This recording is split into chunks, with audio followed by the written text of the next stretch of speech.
लोगों को समझने की जरूरत है कि कौन है ये।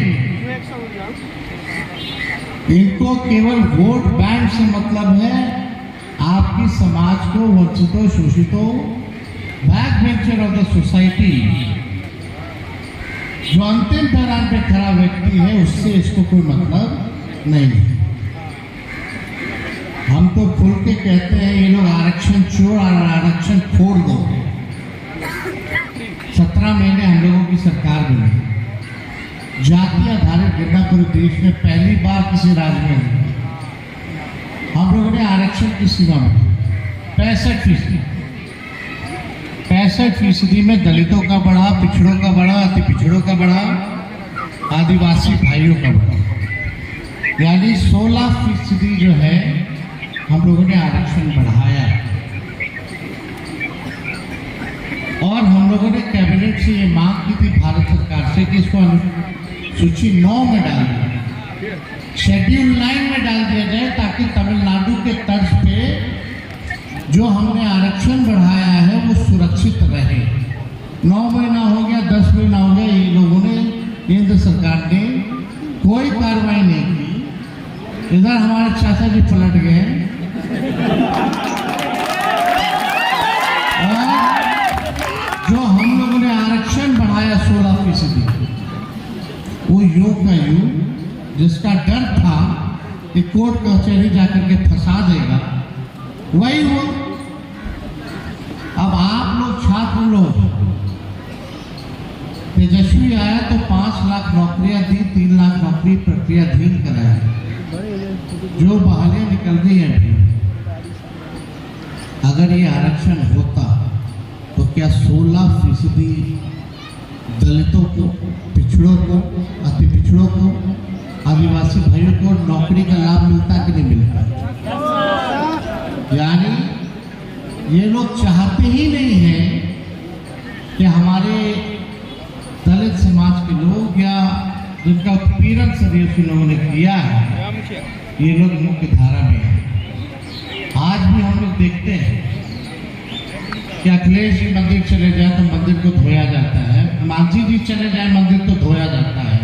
मुख्यमंत्री रहे, अरे मुख्यमंत्री छोड़ो, प्रधानमंत्री भी चला जाए दलित समाज का या राष्ट्रपति, तो गर्भमुख में घुसने नहीं दिया जाता है, अशुद्ध मानता है। हम लोगों की लड़ाई इसी विचारधारा से है। और जो लोग सोचते हैं कि पैदाइशी सर्वश्रेष्ठ है, उनका बहिष्कार होना चाहिए।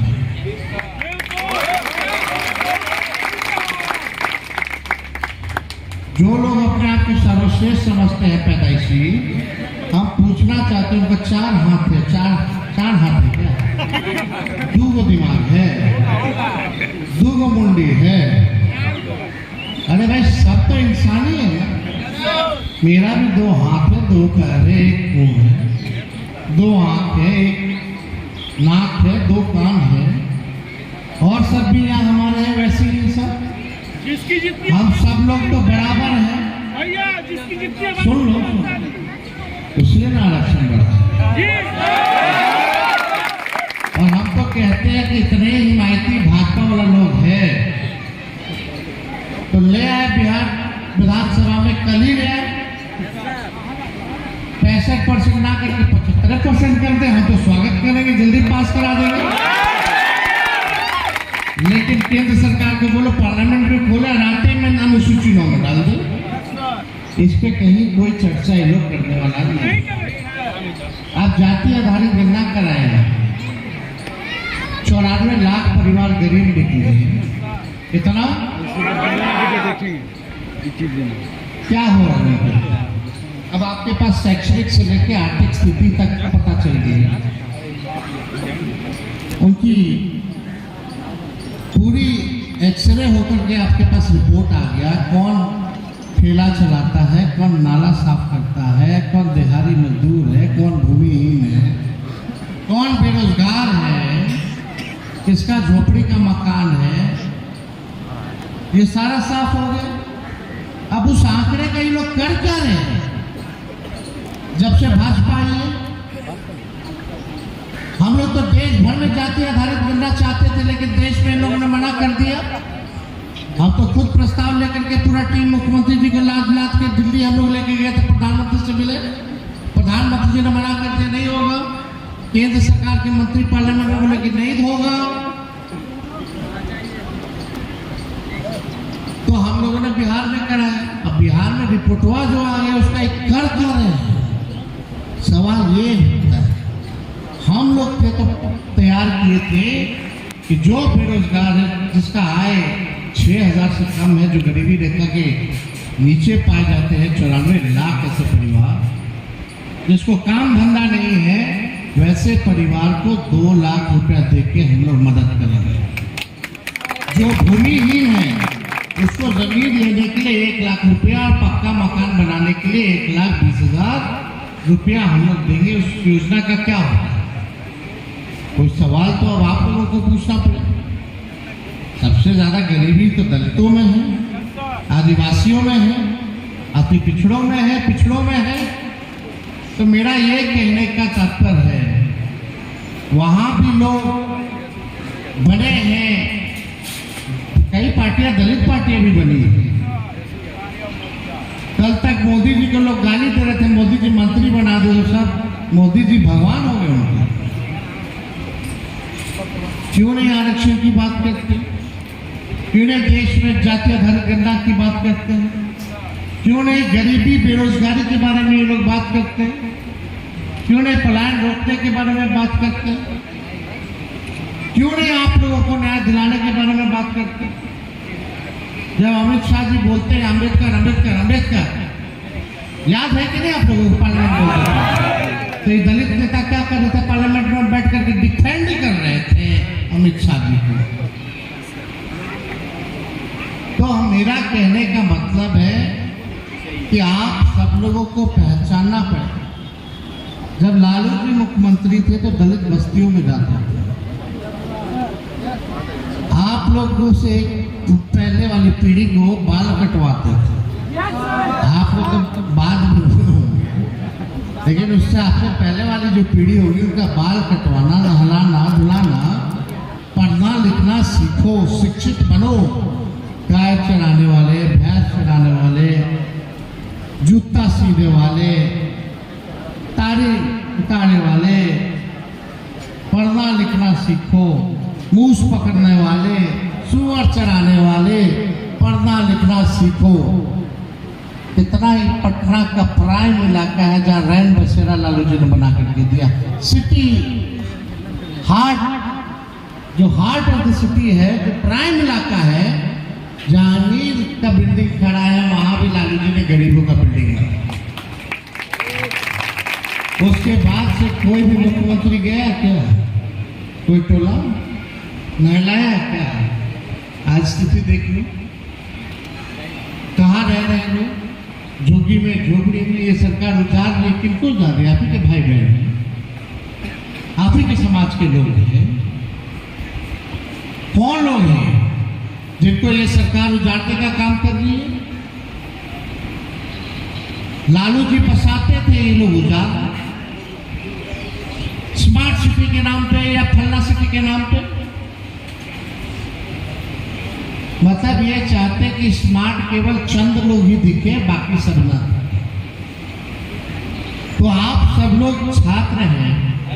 हमारी सरकार आई थी 17 महीने, तो रिजर्वेशन इन प्रमोशन कई सालों से अटका हुआ था। जितने सरकारी कर्मचारी थे, प्रमोशन नहीं हो पाता था। उन सब का एक साथ हम लोगों ने रिजर्वेशन प्रमोशन की जो समस्या थी उसको हम लोगों ने दूर किया, ताकि सभी दलित समाज के लोगों को जो है प्रमोशन मिलने में कोई दिक्कत ना हो। और आगे और भी हम लोग काम करेंगे छात्रों के लिए, नौजवानों के लिए। अभी तो आप लोग पढ़ रहे हैं, लिख रहे हैं, छात्रवृत्ति की भी बड़ी समस्या है। स्टूडेंट क्रेडिट कार्ड को लेकर के आप सब लोग जानते हैं कि तो उधार है, लोन है, लोन तो चुकाना पड़ेगा। तो छात्रवृत्ति से लेकर के हम लोग बड़ी गंभीरता से योजना हम लोग बना रहे हैं कि आप लोगों के लिए क्या अच्छा योजना लाए। और हमने ऐलान खुद ही कर दिया है कि इस बार नौकरियां जब मिलेंगी, हमारी सरकार आएगी तो लाखों में नौकरियां मिलेंगी, लेकिन वो पूरा 100% डोमिसाइल हम जो है लागू करने का ताकि हम लोगों की कोशिश थी कि डोमिसाइल लागू किया जाए, लेकिन कोर्ट कचहरी में ये मामला कई बार अटका, लेकिन इसका भी हम लोगों ने अब रास्ता जो है निकाल लिया है और निकालने के बाद ही हम लोग जो है इसका ऐलान 2 महीने पहले हमने किया था युवा चौपाल में, पटना में अभी मिलर हाई स्कूल में युवा चौपाल। और यही नहीं, तेजस्वी के टाइम पर पेपर लीक नहीं होता था। अभी आप लोग जाइएगा तो फॉर्म का फीस कितना हो गया, नौकरी के लिए बढ़िएगा तो बढ़ गया है ना, तो जब तेजस्वी आएगा तो फॉर्म फीस माफ हो गया। और यही नहीं, आपके घर से लेके परीक्षा केंद्र से लेके घर आपको किराया देने की जरूरत नहीं। और युवा आयोग का भी हम लोग जो है गठन करेंगे। लेकिन आप सब लोगों से यही कहेंगे, आज अम्बेडकर जयंती है तो सामाजिक न्याय का सही में पक्षधर कौन है और सामाजिक न्याय के लिए कौन लड़ रहा है, ये आप लोगों को पहचान करने की जरूरत है। और हम सब पिछड़े हों, अति पिछड़े हों, दलित भाइयों को या अल्पसंख्यक भाई को अब एकजुट होने की जरूरत है।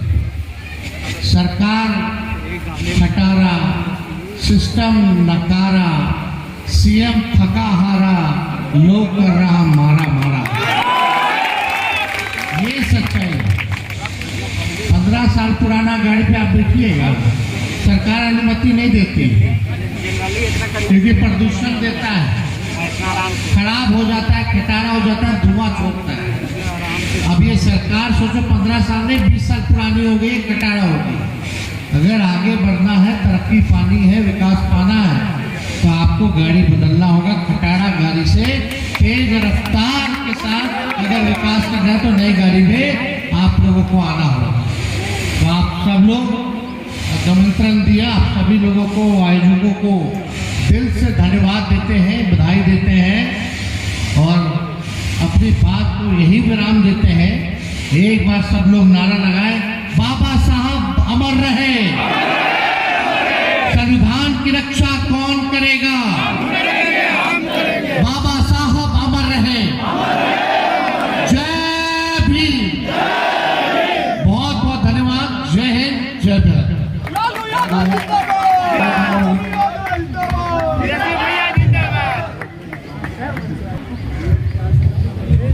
भैया क्या आग्रह है, छात्रावास के कुछ वरिष्ठ छात्र हैं जो भी सरकारी नौकरी में कार्यरत हैं, उनका अनुरोध है कि आपके साथ एक बार फोटो थोड़ा सा हो जाए, काफी देर से इंतजार कर रहे थे।